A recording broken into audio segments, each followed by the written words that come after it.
एक बार की बात है, एक छोटे से गांव में एक प्यारा सा बच्चा था जिसका नाम था चंदू। चंदू बहुत जिज्ञासु और साहसी था।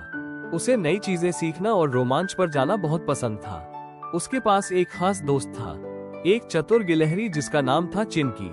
चिंकी हमेशा चंदू के साथ रहती थी और उसे नई नई कहानियां सुनाती थी। एक दिन चंदू और चिंकी ने तय किया कि वे जंगल की गहराइयों में जाएंगे।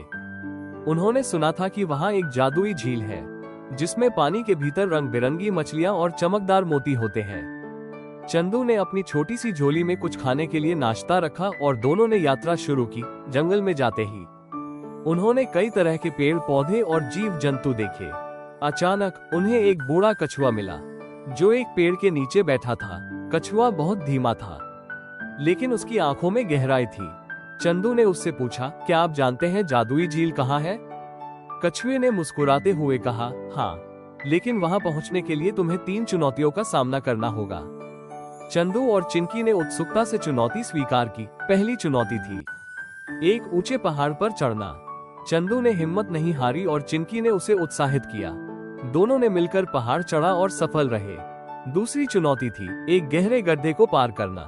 चंदू ने अपनी बुद्धिमानी से एक लंबा लकड़ी का तना ढूंढा और उसे गड्ढे पर रखकर पार कर लिया।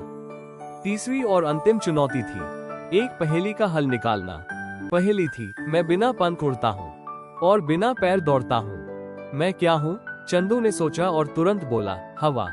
कछुए ने खुशी से कहा, सही उत्तर। अब चंदू और चिंकी जादुई झील के पास पहुँच गए। झील का पानी सुनहरी धूप में चमक रहा था। उन्होंने देखा कि वहाँ की मछलियाँ उन्हें देखकर खुशी से किलकिलाने लगी। चंदू और चिंकी ने झील में तैरने का आनंद लिया और वहां के मोती इकट्ठा किए। उस दिन चंदू ने सीखा कि साहस और मित्रता से हर चुनौती का सामना किया जा सकता है। और इस तरह चंदू और चिंकी ने अपने गांव लौटकर अपनी रोमांचक यात्रा की कहानी सबको सुनाई।